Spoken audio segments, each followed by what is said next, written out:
আজকের এই নির্বাচনী জনসভার এই ভোর রাত্রে ফজর হতে আর একটু বাকি আছে। এই ভোর রাত্রে যে এই জনসভার সম্মানিত সভাপতি, আমার প্রিয় সামনে উপস্থিত প্রিয় ভাই বোনেরা এবং মঞ্চে উপস্থিত নেতৃবৃন্দ, আসসালামু আলাইকুম। আপনারা কেমন আছেন?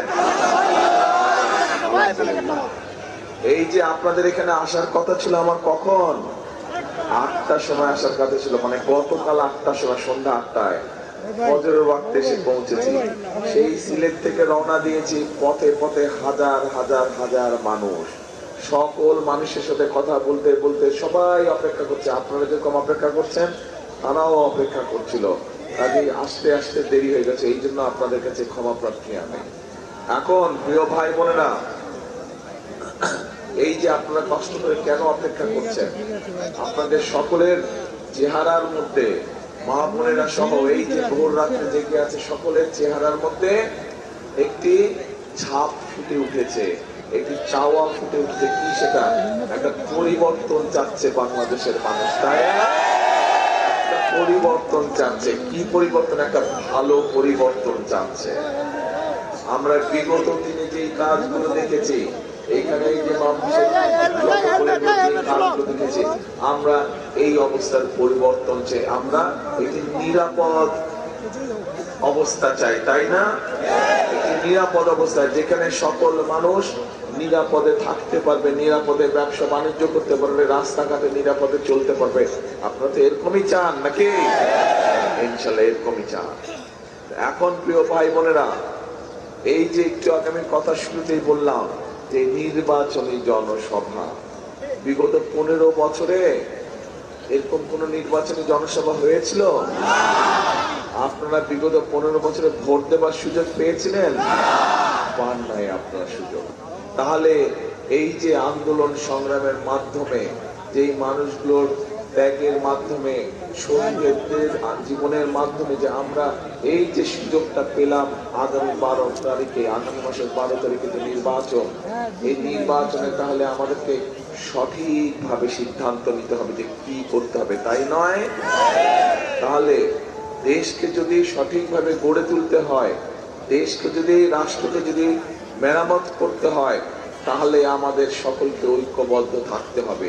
এই দেশে আমরা মুসলমান, হিন্দু, খ্রিস্টান, বৌদ্ধ সকল ধর্মের মানুষ হাজার বছর ধরে একসাথে শান্তিতে বসবাস করেছি না? তাহলে এই সকল মানুষকে নিয়ে আগামী দিনেও আমরা শান্তিতে থাকতে চাই, শান্তিতে বসবাস করতে চাই। আমরা চাই এই দেশের বেকার যারা আছে, তরুণ সমাজের যারা সদস্য, যুব সমাজের যারা সদস্য, সকলের জন্য যাতে কর্মসংস্থানের ব্যবস্থা হয়। আপনারা চান? এই যে আমাদের মা বোনেরা এখানে উপস্থিত আছে, এরকম সারা বাংলাদেশে গ্রামে গঞ্জে হাজার হাজার লোক, কোটি কোটি মা বোনেরা আছে। তাদের মধ্যে যে সকল পরিবারগুলোর একটু অভাবী, সেই সকল পরিবারের মাদের কাছে আমরা সকলের কাছে কম বেশি দিব, কিন্তু আগে অভাবী পরিবারগুলোকে দিতে হবে। কি দিব? আমরা ফ্যামিলি কার্ড দিতে চাই। এই ফ্যামিলি কার্ডের মাধ্যমে আমরা সেই অভাবী পরিবারগুলোকে সহযোগিতা করতে চাই, যাতে তারা স্বাবলম্বী হতে পারে, নিজের পায়ে দাঁড়াতে পারে। আপনাদের কাছে কি এই পরিকল্পনাটা ভালো মনে হয়? আচ্ছা, ঠিক আছে। এরপরে দ্বিতীয় একটি পরিকল্পনার কথা বলি আমি। সেটি হচ্ছে, বাংলাদেশের সবচেয়ে বড় পেশা কোন পেশা বলেন তো? কৃষি। কৃষি হচ্ছে বাংলাদেশের প্রায় সব মানুষই কম বেশি কৃষির সাথে জড়িত, তাই না? ছোট হোক, বড় হোক, মাঝারি হোক, বিভিন্ন রকম কৃষক আছে। এই কৃষক ভাইদেরকে সহযোগিতা করার জন্য আমরা আরেকটা কৃষক কার্ড দিতে চাই, যেটার মাধ্যমে তারা সার পাবে, বীজ পাবে, কীটনাশক ওষুধ পাবে, ঋণ সুবিধা পাবে, বীমা সুবিধা পাবে। এই কথাটা, এই পরিকল্পনাটা কেমন? আচ্ছা, আসেন এবার। এরপরে কি বললাম? কৃষকদের কথা বললাম না, মা বোনদের কথা বললাম, বেকার যুবক, বেকার তরুণ যাচ্ছে, তাদেরকে ট্রেনিং দেওয়ার মাধ্যমে এই যে বিভিন্ন গার্মেন্ট শিল্প তৈরি হয়েছে, নতুন নতুন শিল্প করতে হবে। শুধু গার্মেন্ট শিল্প দিয়ে হবে? শুধু গার্মেন্ট শিল্প দিয়ে হবে? নতুন শিল্প করতে হবে, যাতে আরো মানুষের কর্মসংস্থান হয়। এই দেশ থেকে লক্ষ লক্ষ মানুষ বছরে বিদেশ যায় না? আমরা চাই এরপরে যারা বিদেশে যাবে তাদেরকে ট্রেনিং দিয়ে আমরা পাঠাবো, যাতে তারা বেশি বেতনের চাকরি বাকরির ব্যবস্থা করতে পারে, অথবা অথবা নিজেদের দেশে যাতে তারা নিজেদের ব্যবসা খুলতে পারে, সেজন্য ট্রেনিং দিতে চাই। আমরা বিভিন্ন ব্যাপারে ট্রেনিং দিতে চাই, যাতে মানুষ দক্ষ হিসাবে নিজেকে গড়ে তুলতে পারে। এই কথাটা কি পরিকল্পনা ভালো লেগেছে? এখন প্রিয় ভাই বোনেরা, যদি দেশের অবস্থা নিরাপদ করতে হয়, আপনার ভোটের অধিকারকে যদি প্রতিষ্ঠিত করতে হয়, আপনার কথা বলার অধিকারকে যদি প্রতিষ্ঠিত করতে হয়, মা বোনদেরকে যদি স্বাবলম্বী করে গড়ে তুলতে হয়, কৃষক ভাইদের পাশে যদি দাঁড়াতে হয়, এই সব কাজগুলো করতে হলে তরুণ যুবকদের কর্মসংস্থানের ব্যবস্থা করতে হয়, সেটা দেশি হোক বিদেশি হোক, এই কাজগুলো যদি করতে হয় তাহলে করা যাবে বাস্তবায়ন। কিন্তু তার আগে একটা কাজ করতে হবে, এই কাজগুলো আমরা করবো ইনশাল্লাহ। বিএনপি জয়যুক্ত হলে বিএনপি কাজগুলো করবে, কিন্তু আপনাদেরকে তো একটা কাজ করতে হবে। তার আগে কি কাজ বলেন তো? হ্যাঁ, শুনি না, ভোট দিতে হবে। কোথায় দিতে হবে? ভোট দিতে হবে। যদি ধানের শীষে ভোট দেন তাহলে এই কাজগুলো করতে পারবো আমরা, খাল খনন করতে পারবো আমরা। খাল খনন কর্মসূচি জানেন আপনারা? কি খাল খনন কর্মসূচি জানেন? মুরব্বীরা জানে, মুরব্বী এখানে যারা মুরব্বী আছে তারা জানে, শহীদ জিয়ার সময় খাল খনন কর্মসূচি করা হয়েছিল। এখন অনেক জায়গায় দেখবেন একটু বর্ষার কাছে পানি দিয়ে পানি জলাবদ্ধতা হয়ে যায় না?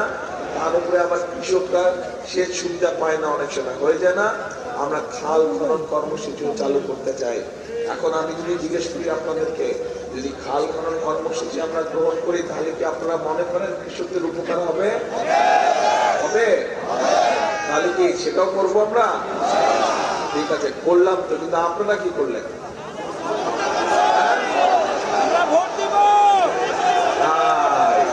জনগণকে কি, মা বোনেরা, আপনাদের কাজ কি? ভোট দিতে হবে। জনগণের মূল কাজ হচ্ছে সঠিক ব্যক্তিকে নির্বাচন করতে হবে। হ্যাঁ, ভোট দিব ধানের শীষে ইনশাআল্লাহ। এখানে একটা কথা আছে, তারা এখন জরুরি কথা বলবে, জরুরি কথা, আস্তে আস্তে আস্তে, এক জরুরি কথা আছে, খুব জরুরি কথা, অনেক জরুরি কথা। দুই কান খাড়া করে শুনতে হবে। একটা জরুরি কথা বলবো, কিন্তু এই যে ভোট দিবেন 12 তারিখে, এর মধ্যেই তো একটা বাহিনী আছে, একটা গোষ্ঠী আছে, এদের লোকজন এসে নিরীহ মা বোনদের কাছ থেকে এনআইডি নাম্বার নিয়ে যাচ্ছে। খবর পাইছেন এটা? তারপরে আবার ফোন নাম্বার নিয়ে যাচ্ছে, কি বিকাশ নাম্বার নাকি এগুলা নিয়ে যাচ্ছে। খবর পাইছেন? আচ্ছা, তারপরে আবার আমাদের যে প্রবাসী ভাইরা আছে তাদের জন্য যে ব্যালট পেপার পাঠিয়েছে সেগুলো আবার তারা দখল করে নিছে। খবর পাইছেন? তাহলে এদের সাথে ওই গত 15 বছর যে নিশিরাতের নির্বাচন আর ভোট ডাকাতির নির্বাচন, তার পার্থক্য হলো কি এদের সাথে আর ওদের? কোনো পার্থক্য নাই। দুইজন একই গ্রুপের। একজন ষড়যন্ত্র করে আপনাদের ভোট নিতে চায়, আরেকজনকে ডাকাতি করে আপনাদের ভোট নিয়ে গিয়েছে। কাজেই এখন এই ষড়যন্ত্রকারীদের বিরুদ্ধে সজাগ থাকতে হবে। এই যে মা বোনদেরকে গিয়ে যে বিভ্রান্ত করছে, এর ব্যাপারে সজাগ থাকতে হবে। কি মা বোন না সজাগ তো? আচ্ছা, এইটা গেল 1 নম্বর। 2 নম্বর বিষয় হচ্ছে ভোটের দিন কখন যাবেন ভোট কেন্দ্রে? হ্যাঁ, ফজরের ওয়াক্তে? ফজরের ওয়াক্তে না, তাহাজ্জুদের ওয়াক্তে উঠতে হবে, তাহাজ্জুদ পড়তে হবে, তাহাজ্জুদের নামাজ পড়বেন, তারপরে ভোট যার ভোট কেন্দ্রের দিকে রওনা দিবেন। ফজরের নামাজ জামাত করে ওই ভোট কেন্দ্রের সামনে পড়তে হবে। পারবেন? পারবেন নাকি? ভোট কেন্দ্রের সামনে ফজরের নামাজ জামাত করে কে কে পড়তে পারবেন? হাত তুলে তো ইনশাআল্লাহ সবাই। তারপরে ফজরের নামাজ পড়ে ভোট কেন্দ্রের সামনে লাইন দিয়ে সুন্দর করে দাঁড়া যাবে, যে ভোট কেন্দ্র খোলা মাত্র ধানের শীষে ভোট দিতে হবে। সবচেয়ে প্রথমে ধানের শীষে ভোট দিতে হবে। ঠিক আছে? তাহলে ওই যে খাল খননের কথা বললাম, ওই যে মা বোনদেরকে সহযোগিতা করার জন্য ফ্যামিলি কার্ডের কথা বললাম, ওই যে কৃষক ভাইদেরকে সহযোগিতা করার জন্য কৃষি কার্ডের কথা বললাম, তরুণ যুবক ভাই বোনদের কর্মসংস্থানের জন্য যে বিভিন্ন ট্রেনিং এর ব্যবস্থা করলাম, খাল খননের কথা খাল খনন কর্মসূচির কথা যে বললাম, এই কাজগুলো যদি বাস্তবায়ন করতে হয় তাহলে ধানের শীষকে জিতাতে হবে। ধানের শীষ যদি জিতে ইনশাল্লাহ, ধানের শীষ আগামী দিনে সরকার গঠন করলে তাহলে এই জনগণের এই কাজগুলো করা সম্ভব হবে। তাহলে আবার জিজ্ঞেস করি, বুঝছেন কিনা? আমি বুঝে নেই আগে। এই যে পরিকল্পনার আরো পরিকল্পনা আছে, এই অল্প কয়েকটা বললাম, এই পরিকল্পনাটা করলে কি আপনারা মনে করেন মানুষের উপকার হবে? উপকার হবে?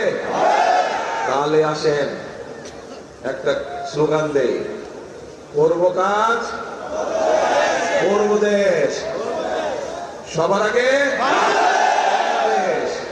কি করব কাজ করব দেশ, সবার আগে বাংলাদেশ।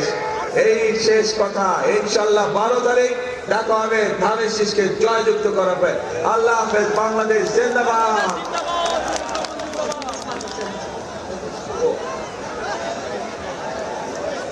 আচ্ছা, একটা কথা বলতে তো ভুলে গেছিলাম। আমাদের সাথে আমাদের এক ভাই আছে ধানের শীষের সাথে, খেজুর গাছ। উনি আমাদের সাথে সবসময় আন্দোলন সংগ্রামী ছিলেন।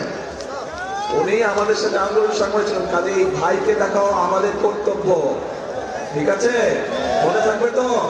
ইনশাল্লাহ আমরা ধানের শীষের পাশা দিয়ে খেজুর গাছকে আমরা নিয়ে আসবো। ঠিক আছে? ইনশাল্লাহ ইনশাল্লাহ। আল্লাহ হাফেজ। বাংলাদেশ জিন্দাবাদ। বাংলাদেশ জিন্দাবাদ।